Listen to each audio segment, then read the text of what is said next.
While they're getting set up, I just wanted to mention that this first panel is on navigating the North American carbon world, and the moderator will be Dirk Forrester, the Executive Director of the International Emissions Trading Association. Dirk, it's all yours. Thanks, Craig, and thanks everyone for not leaving when Ron left the room so that we actually have a group to discuss. That really was an inspiring beginning to a day, and I want to give my congratulations to Craig and the team for putting together such a compelling beginning to remind all of us of the importance of what we're about here. And I also wanted to pick up on where Patricia Espinosa left off in talking about this as a year where dialogue is critically important, I think, to the international process. This Talanoa dialogue opportunity that's offered to all of us really is a chance to bring stories forward that demonstrate the kind of progress that's needed on climate change based on what we've learned in the couple of decades of working on this. Not all of us have worked on it as long as Dr. Ramanathan, but many of us have been at this for a number of years. So they are actually looking for opportunities for voicing your experiences about what's worked and what hasn't, and where there are opportunities to go further and faster together. So we in AIDA are trying to do our own minor contribution to that, and one way we're doing that is to try to, in all of the forums that we do, is to pick up Patricia Espinosa's charge of including a component of those conferences to be a Talanoa experience. So I'm going to borrow from that and invite our speakers today to talk a little bit about the stories that you have of what is working in your jurisdictions, and what your ambitions are and what the challenges are, but maybe as a start for that, to also invite you to pick up on some of Dr. Ramanathan's presentation about what you found particularly interesting or inspiring from that. We're going to try to paint a backdrop in this session for all of you about sort of what's happened over the past year across North America. And we're going to start south and work our way north. And so I've asked Minister Rodolfo Lacey from Semarnat in Mexico to lead us off, to give us a little sense about what's happening in Mexico. And from my vantage point on this, I will say that one of the most exciting things that happened last year in the cause of climate change wasn't just the Bonn meeting that Craig talked about, because Bonn was important. But right after Bonn, just a couple of weeks later, there was a gathering of world leaders. Governor Brown was at it in Paris to kind of take stock of where we had come over the past 2 years since the Paris Agreement. And in that session, I think one of the surprises for many in that audience was a declaration that was put forward by your president, Rodolfo, President Peña Nieto of Mexico, that launched kind of a new process of coordination on building the markets of the future across the Americas. We've all known about the activity that the Pacific Alliance has had underway, and that Mexico and California have had underway, and Mexico with different Canadian provinces that Glenn Murray has had some involvement with. But it actually put it under a much broader frame about encouraging action, coordinated action by many countries in our part of the world, in the Americas. And it kind of stood in stark contrast to some of what we see at the other end of this country in Washington right now, that isn't really inspiring much change, much action, and this is all a much different spirit, I think. So I'd love to hear your reflections a bit on that, because I was privileged to get to go to this event as it was one of the business observers. And as an observer, which that's typically what we get to be at these things, you're kind of sitting on your hands and watching and taking notes, and maybe occasionally getting a photo to tweet or something. But it's really about trying to observe the trend of what's happening. And in that particular session, first of all, I was impressed to see the number of world leaders that were there and how you would have important ministers that I'm accustomed to dealing with, like your minister, that are kind of they're the stars of the show at the COP.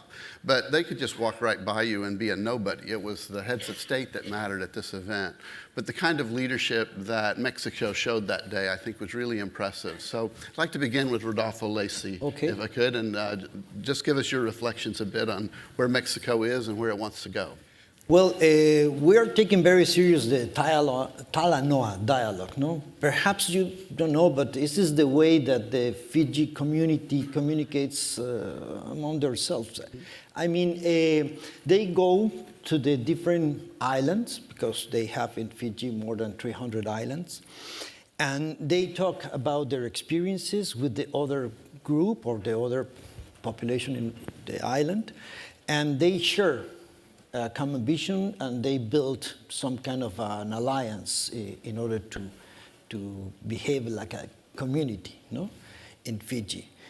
It's not the way we do it in the UNFCCC. Normally, each country goes with a position paper, no? Mexico position paper, Canada position paper, no? Bolivia position paper. And we cannot arrive in the Talanoa dialogue with a position paper. You build your position with the others. So we really believe in that process in this stage of the implementation of the Paris Agreement. And the way to do it is showing that you are really engaged in the dialogue with your closer neighbors. No? We had been doing that in North America, trying to build a carbon market. And now is the time to do it also in the rest of the America.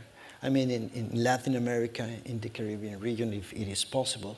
No, but at least we have two. Mexico has two initiatives. One carbon pricing initiative that was launched during the Paris, during the COP21, and we are trying to involve all that were reluctant to accept markets during the Paris negotiations. You remember that all these Bolivarian countries talk about non-markets instead of markets. So we had to introduce the concept of non-markets, like Patricia mentioned. But all is about carbon pricing. So we launched this initiative with many of our brothers in Latin America. I can call these countries like brothers because we are the same people, no? And we are trying to build a common view of the future market in our continent. Also, we share with them many other optics related with the climate change problem. And one of them is the topic that raised Dr. Ramanathan in many papers, but in other many speeches, about the short-lived climate pollutants, because we introduce in our NDC a black carbon goal or target. And it is true that we can speed up our effort to tackle climate change if we consider short-lived climate pollutants first, or at the same time that CO2 or CO2 equivalent gases. And we, with Chile, United States, and China, introduced the short-lived climate pollutants in our commitments. And that is the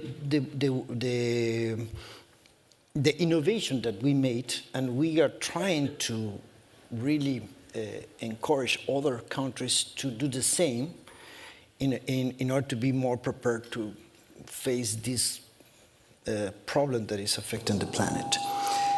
Finally, I would like to say that it is feasible to have this position if you are acting in your country, building new markets, but also engaging the big emitters. It's the way to have moral authority with your partners, with your brothers, to really be more aggressive, be more ambitious in your goals.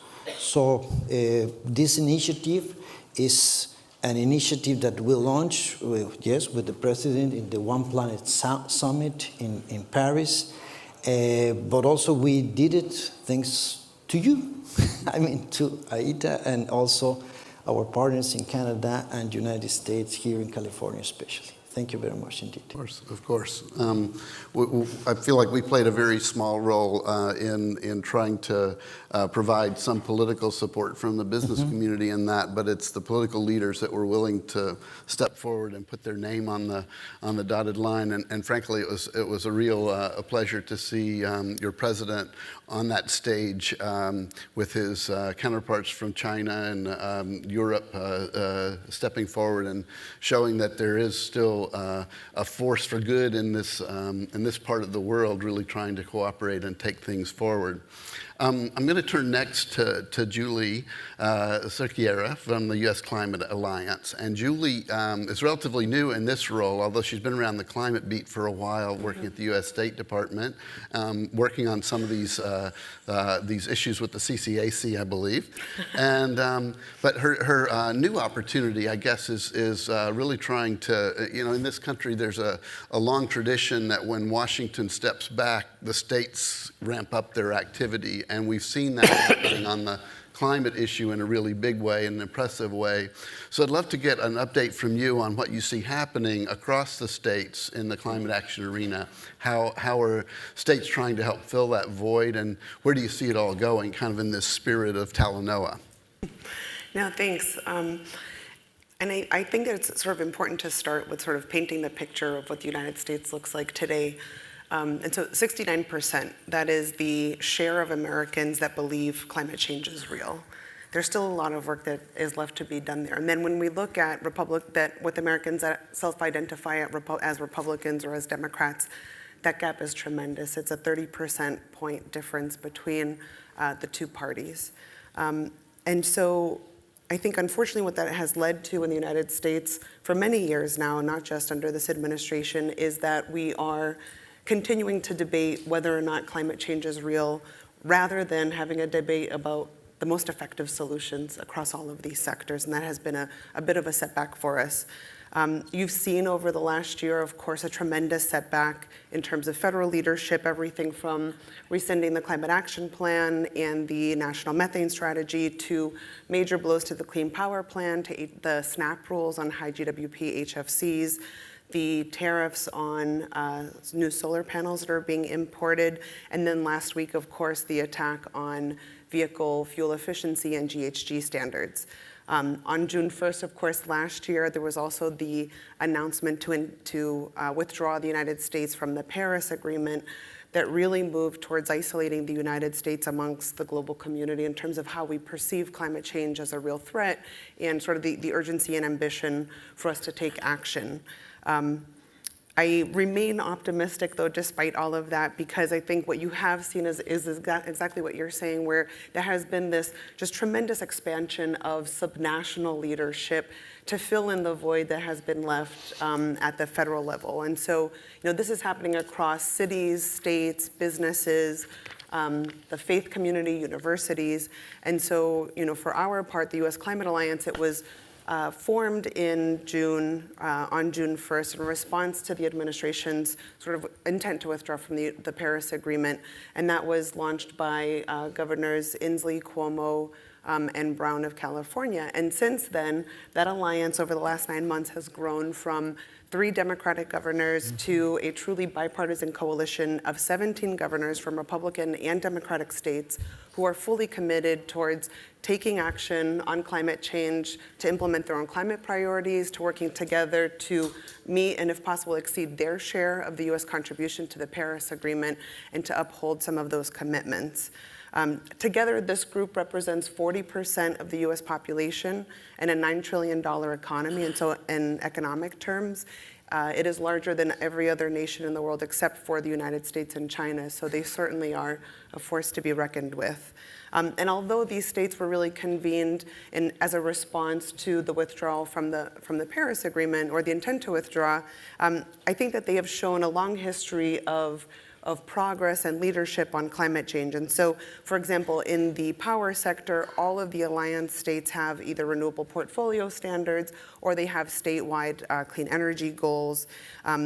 Carbon pollution caps cover more than half of the electricity sector across all of these states, and you see that with RGGI.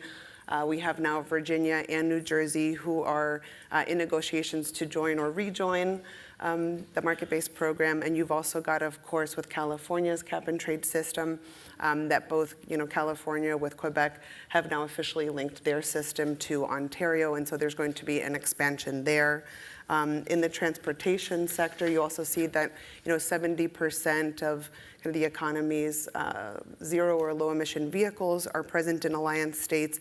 In the building sector, the top 10 most efficient states, again, are part of sort of this climate alliance. And so the idea is that this is a group of states that have come together because they already have a long history of really trying to tackle the issue, and now see that there's a tremendous opportunity for them to cooperate to really accelerate some of that implementation.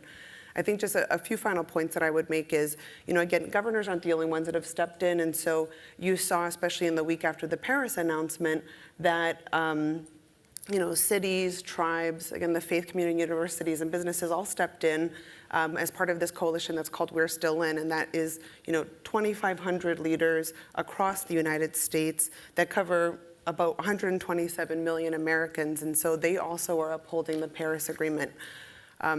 And I think for us as a nation to really be able to move forward, there's a few things that we need to do. And so I think the first is that we really need to focus on how we can change the dialogue in the United States so that we're not debating climate change as an issue. Again, we're debating the solutions, and we're trying to mobilize more robust support across the diversity of the American population, because we have solutions that are economically feasible, that create American jobs, and that can be embraced. And so, we conducted some independent analysis in September of last year that found that across these alliance states, that they are both reducing their emissions at a faster rate than the rest of the country, while also growing their economies more quickly. And so between 2005 and 2015, they reduced their emissions by 15%, while the rest of the country reduced their emissions by 10%. But their per capita GDP actually expanded at twice the rate at the rest of the country. And those kinds of figures are important for us to continue to tout in these states where maybe there isn't such a groundswell for action. The other thing is that we need to continue to advocate for just better solutions at all levels of government to make sure that industry continues to step in. We've seen so much leadership. Recently, for example, I think we saw 2 weeks ago, McDonald's came forward as the first, big restaurant chain to put forward a science-based target. That was huge. Microsoft is cooperating with Virginia, where they've put in place a PPA for a 315 megawatt clean energy facility, which is tremendous. And so continuing to push that leadership at all levels of stakeholders. We also need to make sure that we've got leaders that are in place that actually want to take action on climate change. And so making sure that for voters and for citizens that that's a priority for them when they go to the polls. And finally, just doing more. The NDCs that have been put forward have really taken a lot of effort to get there, and they've been very ambitious, but we all recognize that it's not enough. And so that means that at all levels of government, all of these stakeholders, we really need to do our best to not just meet those NDCs, but to try to push as far beyond that as we can if we really intend to stay within a 2 or 1.5 degree temperature rise. Very good. Well, thank you, Julie, for that kind of an update on where a number of the states are right now. And really, as you were talking, it triggered in my mind, I was thinking about Ram's remarks earlier today about how climate change has somehow gotten politicized in this country. And I think it's in a way that's not really replicated, certainly as you look south of here. It's much more, it's much less partisan. And that's something that's sort of like a characteristic that's, I think all of us have to think hard about how do we pry the U.S. out of that. And one of the things that I do find just amazing, Craig talked in the opening about his early work, I think it was on an EPA project back in the late 80s, early 90s, but putting forward what is going to be required in the U.S. on climate change Am I saying that roughly right? So I was a congressional staffer back then in the House of Representatives, and I remember this study coming forward, and we were having climate change hearings in the Energy and Commerce Committee, and an attack kind of came from the Republican side that what Democrats were really about was about achieving an 80% reduction by 2050. I had never heard that before. That was buried in this report, I think, but like ultimately it might be required to go that far. And we all had to deny it. Like that's absolutely like, nobody's talking about a legal requirement to go to 80% below by 2050. Where is that coming from? So anyway, they pull out this report. Here it is on this page, and you know, it had an EPA, EPA had sponsored the study, I guess.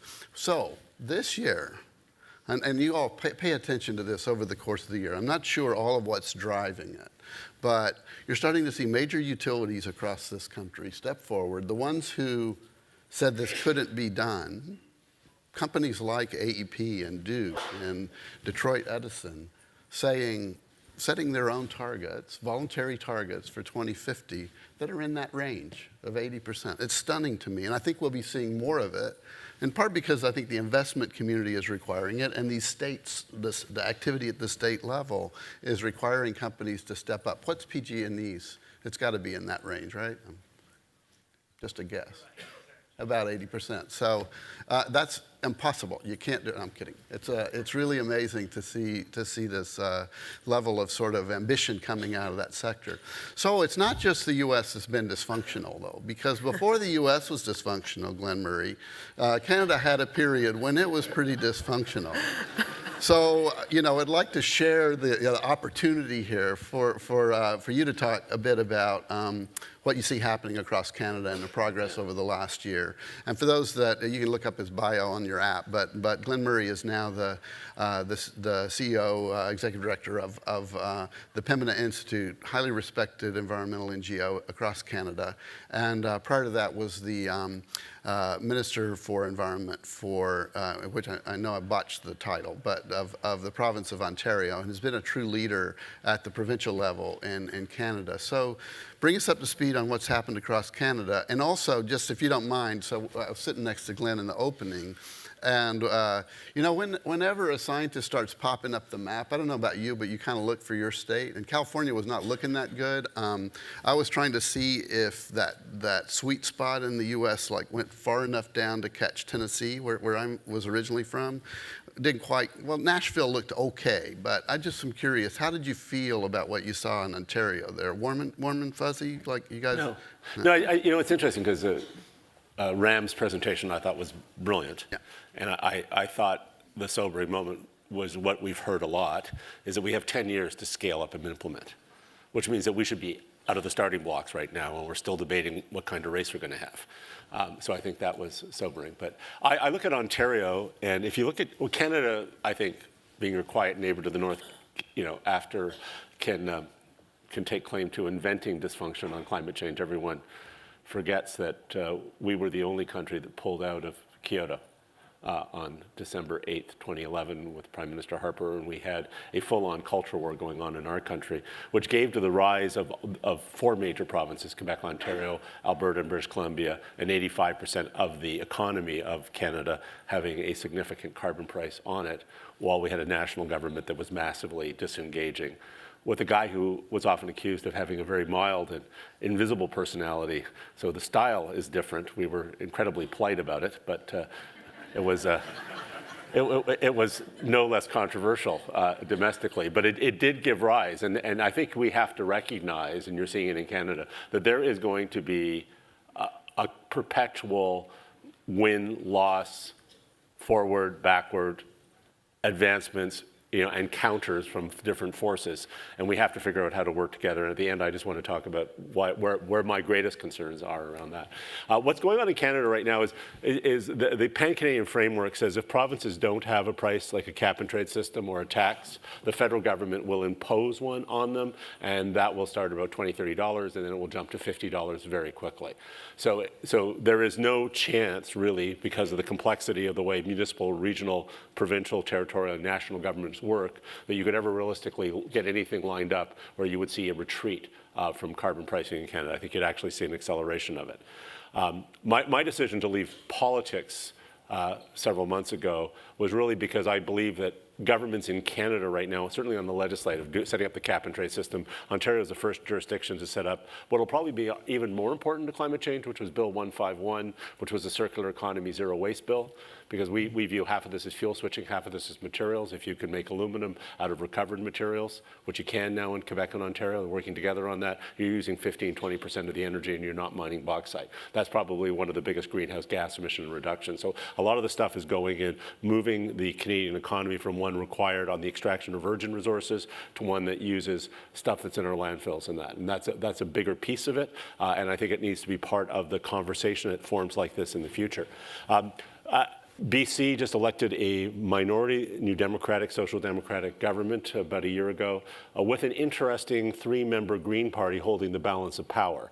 So that party, that province, which under the previous Liberal government, which is the same party in name as mine when I was in politics, but sort of the Conservative Party out there, though they were the first to introduce a carbon tax, an interesting political mix, different than you'd find.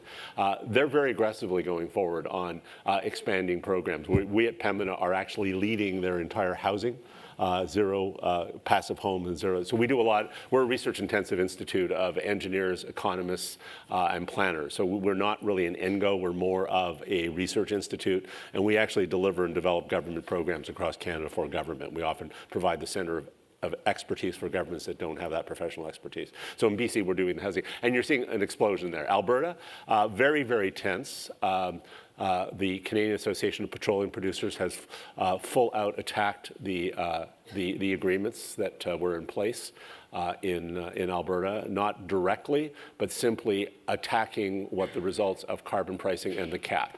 Recognizing Alberta as a major oil and gas producing state is the only one in the world to this point. Mexico, if that legislation passes, will join, I think, that actually has hard caps and a comprehensive pricing system, and has had it in place for almost a decade, and very aggressively in the last 2 years.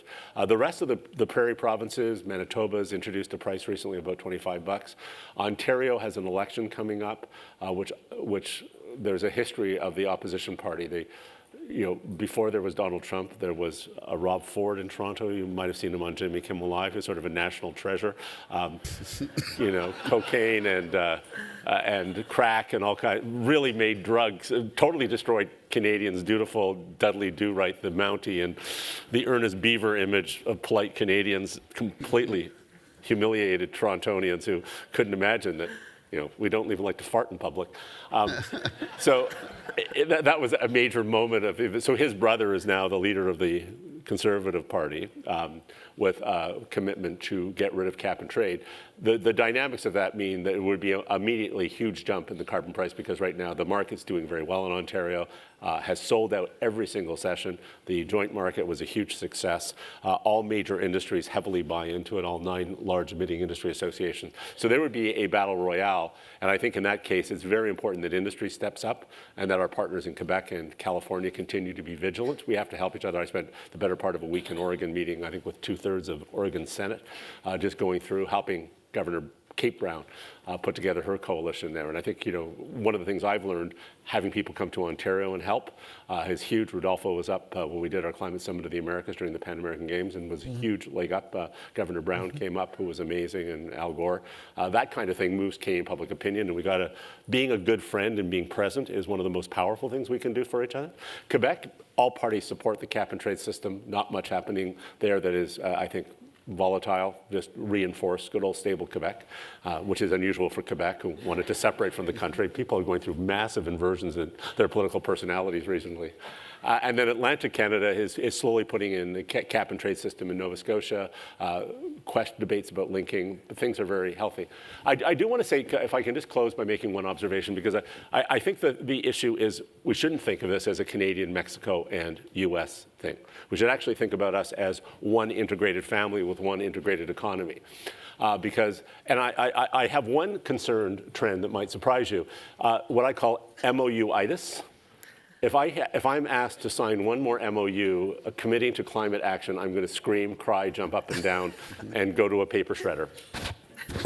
Because I think a lot of the things started out very well, and they're very good. So the Under 2 MOU, Governor Brown, who's one of my personal heroes, and his team, who have provided global leadership, they need to be celebrated for that.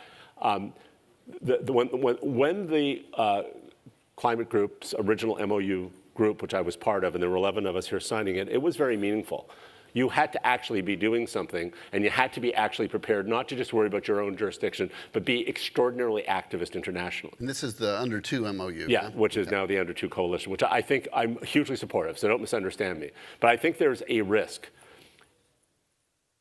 Less is more. Small clubs with big players mean more than signing. So I think you have to see this as two levels. There is an advantage in having everyone in your NFL sign a piece of paper. There is. I do. I think actually signing something and does that forces a mental, creative process that's important.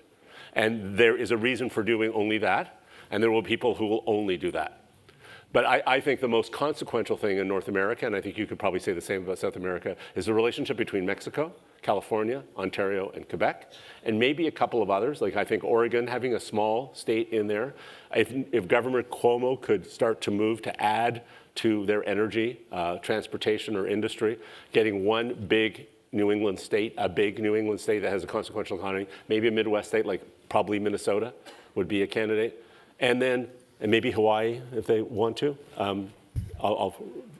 And the last little bit of that is then make that club really work. You have to show up. I would spend more time in California with Kevin DeLeon, my friend Ken Alex. That benefited us, that benefited them. If we don't actively maintain those clubs, if industry and environmental groups aren't actively working, if we're not unrelentingly mobilizing constantly, it's not going to happen because you don't need anyone else. Ontario is the largest auto manufacturing jurisdiction in North America. So, no, second to only Mexico. Sorry, Rodolfo.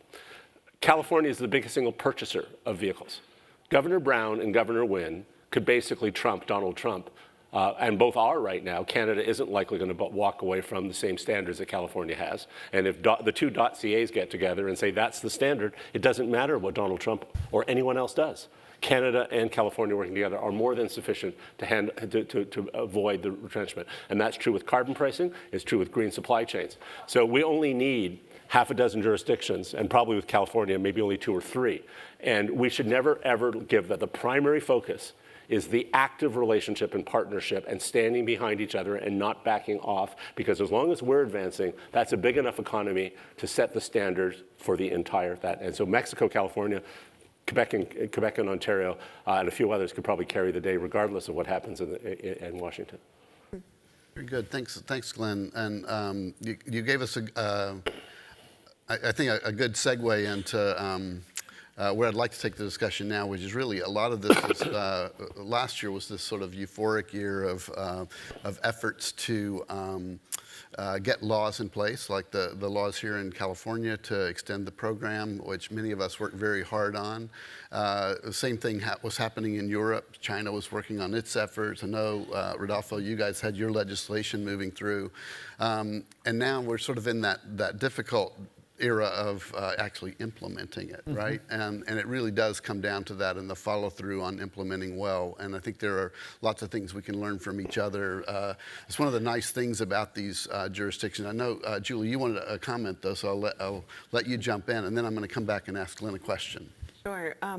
Well, maybe just a quick response in terms of, whether or not you need to have sort of a larger tent. And I certainly agree that sort of the economy with just a handful of the key players is oftentimes big enough to really shift the market. But I do have to say that there's a lot of value to bringing in, at least from our perspective, a lot of the other states, because I think that, like for example, on the announcement last week on the emission standards for vehicles, you saw sort of the tweet that came out from Administrator Pruitt that cooperative federalism doesn't mean one state gets to dictate to the rest of the country what to do.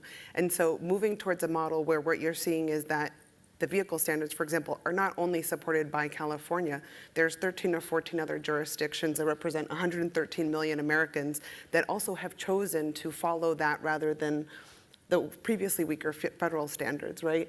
And so that allows us, again, to make a case that climate change isn't just for, the progressive states on the coast, but that it's something that we are embracing because it's good for public health, that it's good for fuel efficiency and puts money in the pockets of, your average American family. And I think that we need to keep moving in that direction if we're ever going to get past, sort of the political football that has become climate change in America. Great point. Thank you for that. Glenn, what I want to come back to you with a question, but I'm going to recognize Rodolfo because he raised his hand. Go ahead. No, because I want to add something that is relevant, but now we are talking about Mexico, Ontario, Quebec, California, but we are talking about parties and non-parties associated in a common goal. Yeah? And it is true. If we have more states involved in these initiatives, we will bring to this Paris Agreement actors, stakeholders that are not officially participated in the process.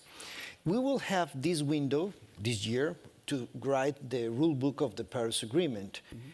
If we don't include our vision, I mean the vision of the subnational authorities or entities, the industry people that is participating in our markets, we will not be able to participate actively in the solution of the climate change. Yeah. And I think the auto sector is an interesting one because in Ontario, the auto sector, the nuclear industry and the natural gas industry and mining and refining, because we have 35 oil and gas refineries in Ontario. I think there's one in Alberta. So a lot of the oil and gas sector, the consequential part of it is an Ontario industry. Everyone thinks oil and gas, Alberta.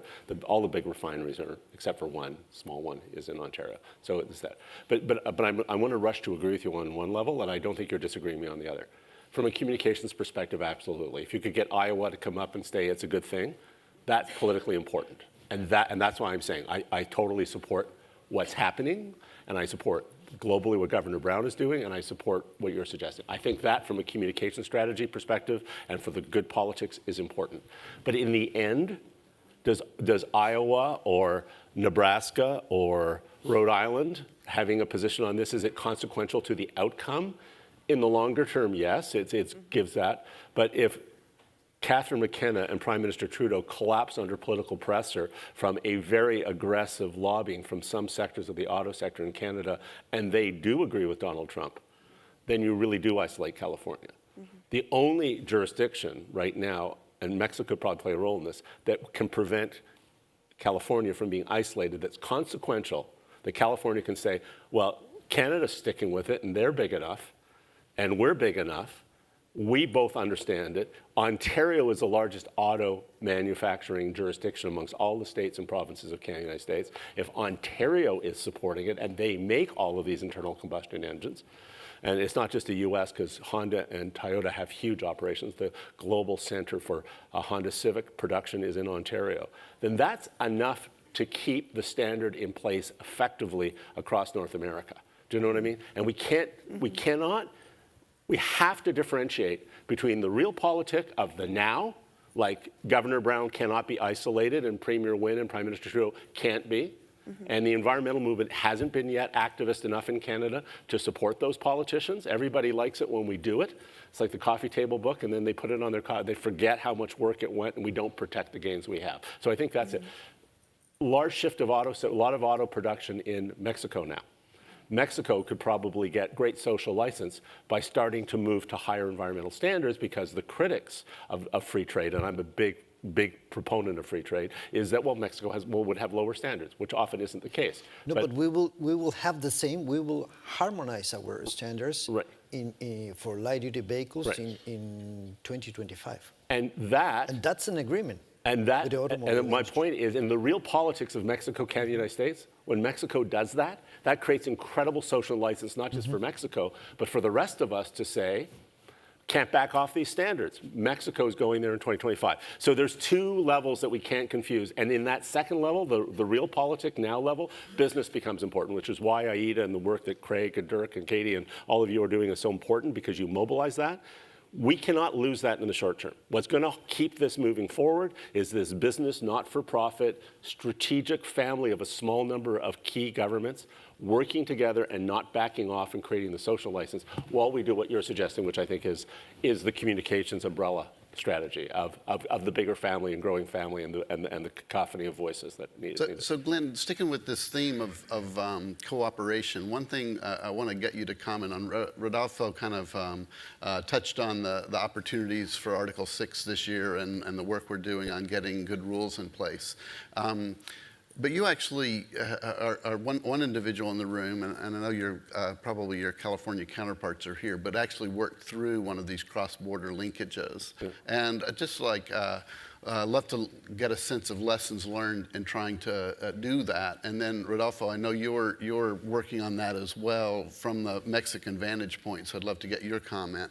Then I'm going to get all Talanoa on you, and I'm going to open the floor for a few minutes for questions, because I've got a few more minutes. Okay, so get your questions ready, Alden, okay? All right, good. Okay, so Glenn, can you enlighten us a little bit on what was good, what was rough? What was good? It was generally good. I don't have a lot bad to say about it. You trust people. So there's a very close series of relationships there. Rodolfo and I and our friends in Jalisco have a very close relationships that have, I think, some of that. But Ken Alex and Amy Barnes and Matt Rodriguez, particularly and Governor Brown, made that possible. I was on the phone almost weekly with Senator De Leon at one point as legislation. We worked through ours and we worked through theirs. And when Ontario went through its legislation, California was very, very important, as was Quebec, and particularly David Hiltad, who was the minister for the great bromance that he and I had, and Premier Kiera and Wynn. It was probably about 10 people between the three jurisdictions that worked through all of those kinds of things. I don't ever plan on writing a book because it probably would prevent anyone from doing these things in the future if I was ever knowing how much that cooperation. But there was a level of conversation and comfort probably between 10 people in those three jurisdictions that allowed that linking to happen. California's last bill created some challenges for Ontario.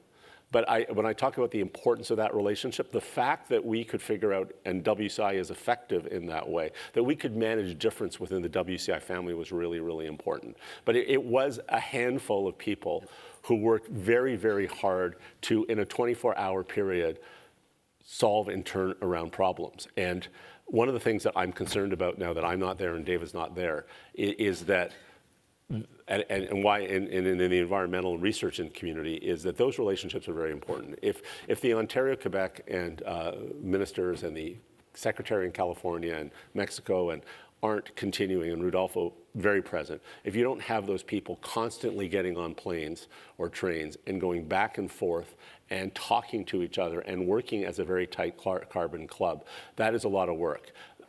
My big fear is that may wane now, and if the government in Ontario changes, that relationship has to be maintained by business, by other political leaders within that province, and by the environmental community. I think these clubs have to go beyond government. They have to transcend larger society, and I think as long as we maintain that foundation, that's important, because nothing we're doing now will involve the intensity of relationships that creating markets, passing legislation, and linking them did. That forced a level of constant conversation to get the job done.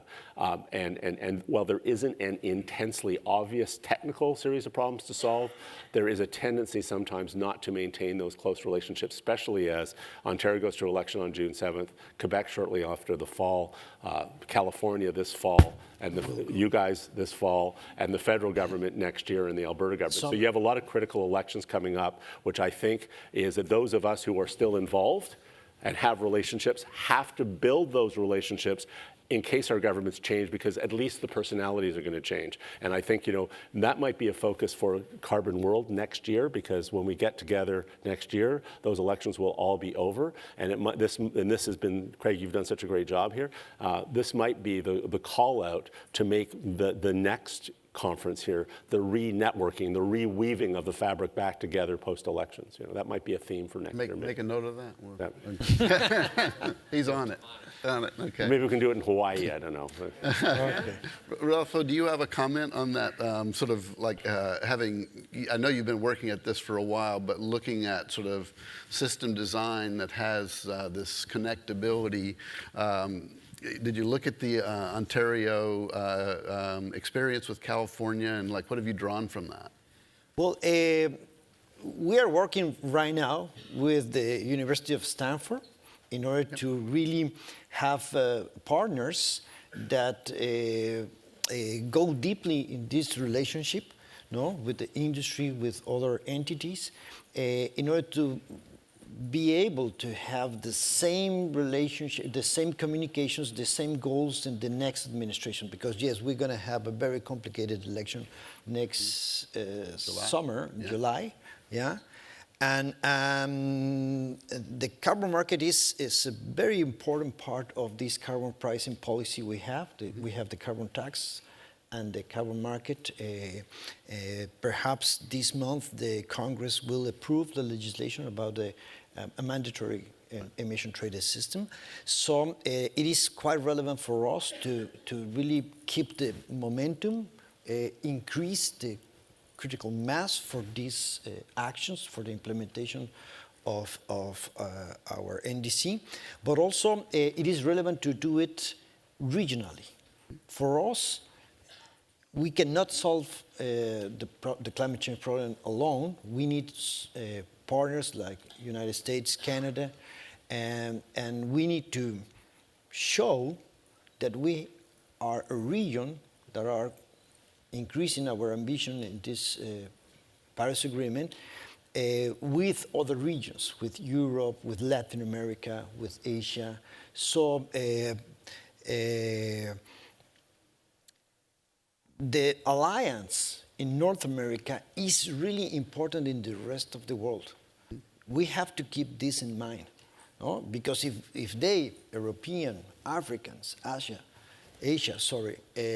look at all, and see, well, there are a bunch of countries fighting each other, so, building walls and doing caravans and many other things. They will take advantage of that too. Yeah. We must be pragmatic. No? So it is very important for us, for Mexico as a country, to have a regional scope in this topic. And I think that plays out whether you're like looking at a region of the Americas or whether you're looking kind of within Mexico at how your states are positioning or how the Canadian provinces are getting back to the U.S. That sort of that bringing everybody along is such a critical factor, and I think it is important on the international stage when the negotiators come together. This part of this Talanoa experience is everybody comparing notes on just what did you say you were going to do, how far have you gotten in doing it, and I think it's going to bring to light, frankly, just how much more we have to do together. So I'm going to go to Julie, and then I'm going to go to Glenn, and then I'm going to go to you guys. Okay? So Julie. And I'll be very quick. Just to build off of what you said. In terms of partnership, I think, one of the things that we're also in the process of working out with our Canadian and Mexican colleagues is our North America Climate Leadership Dialogue that was launched in Bonn last year. And so we're actually having a call later this afternoon to talk more specifically about the types of concrete goals that we as a region can work towards, working with these subnational governments. So, certainly agree with you that cooperation across the region is important. And Glenn? Yeah, and I just think that the partnerships, and Rodolfo made this point a bit, it doesn't matter whether you're an official party or not, because our constitutions, well, though we're all federated states, they're quite different. Mexico has the government Canada wanted, a strong, centralized national government that controls most of the things that we would be required.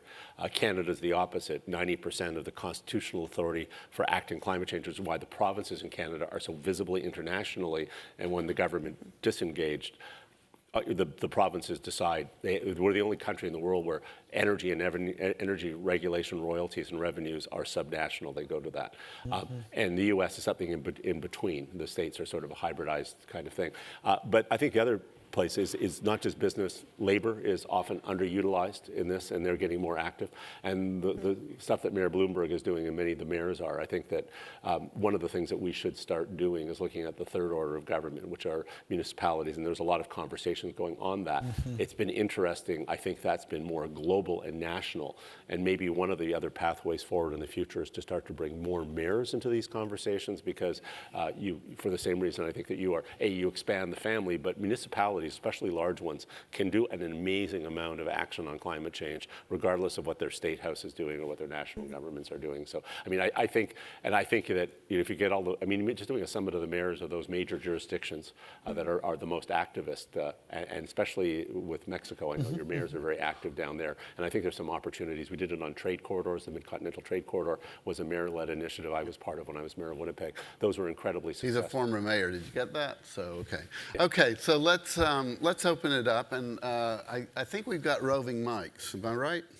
Right here. So we'll go right back here for the first hand I saw, then we'll come over here. So right back here.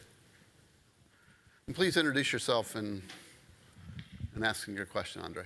Hey, this is for Glenn. Andre Templeman, fellow Canadian.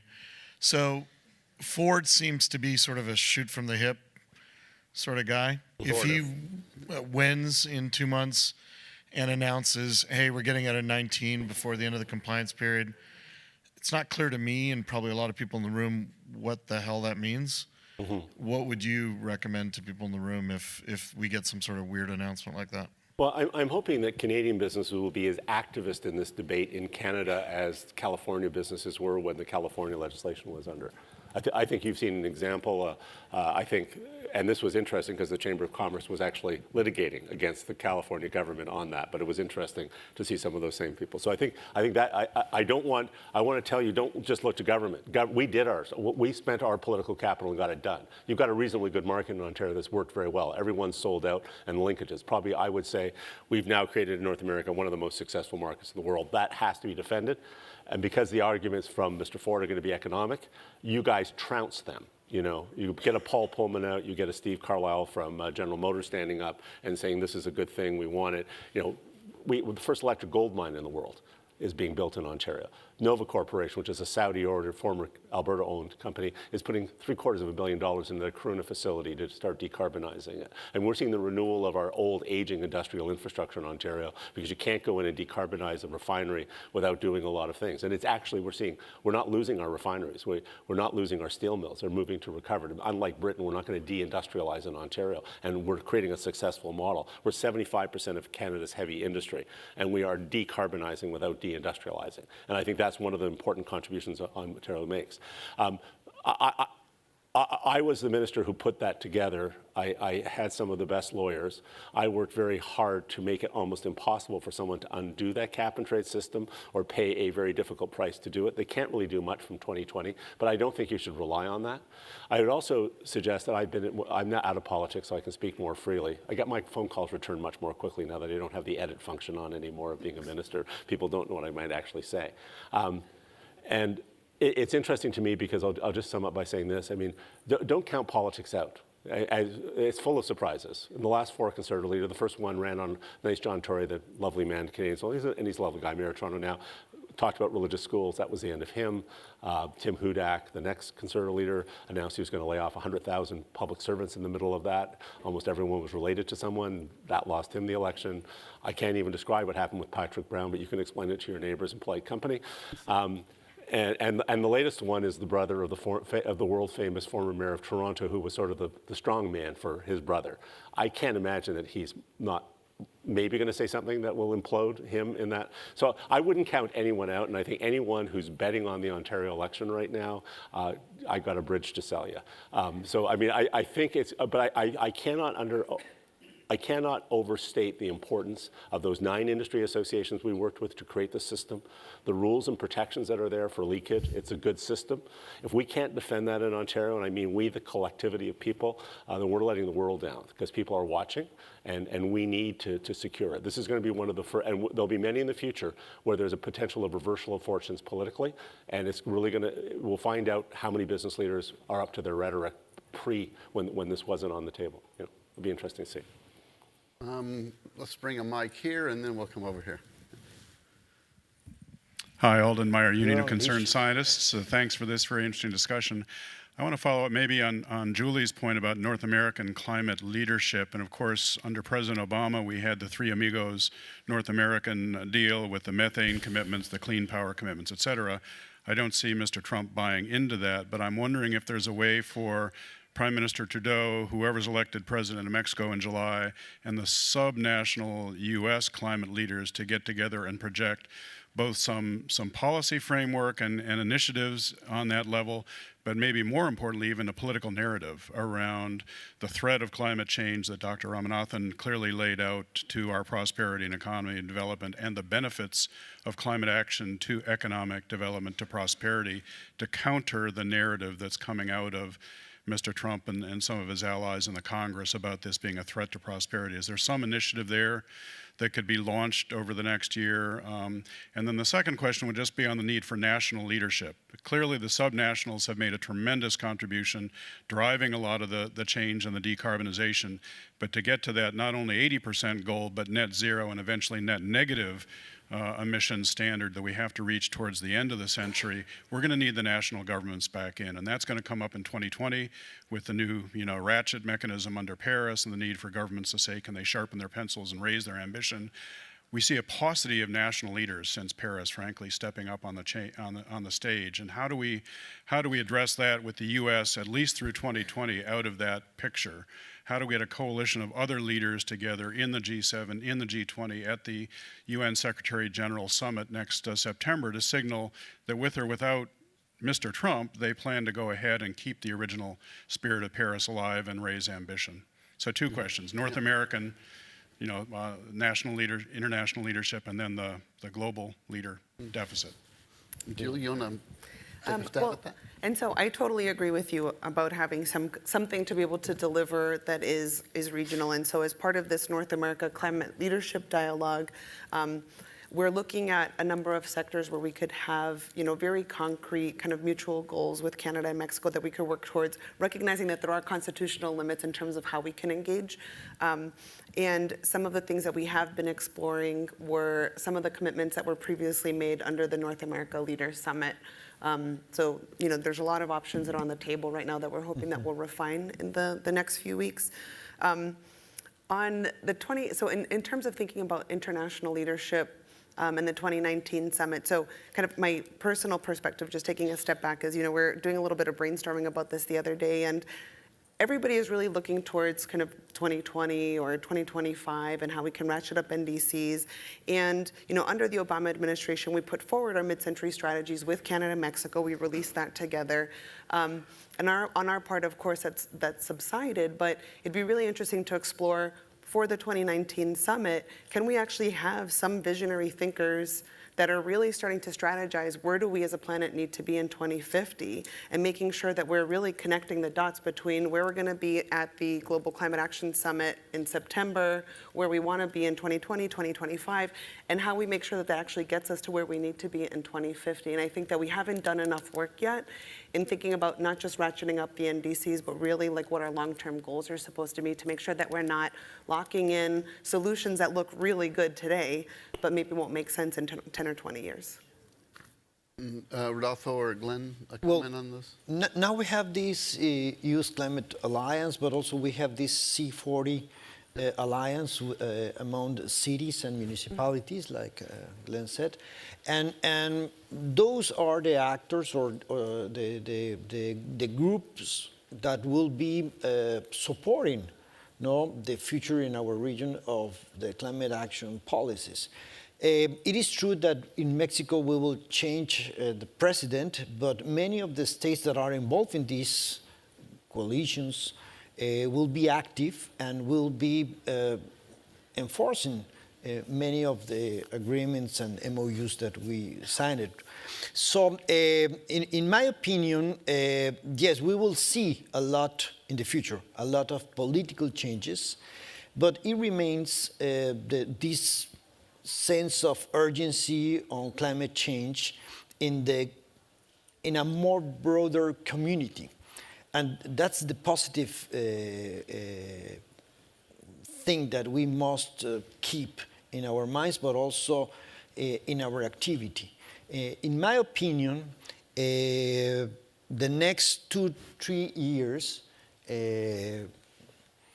we must participate in the rule book of the Paris Agreement in order to be more flexible in this rule book, in order to bring actors that can substitute or that can do the work if some countries fail. No, because yes, there are something that is happening in Europe, something that is happening in North America, but in the future in Latin America we will see also some changes, no, that could not be very positive for this climate change policy too. So I want to get one more question in here, right back here. Is that all right? Yes, here we go.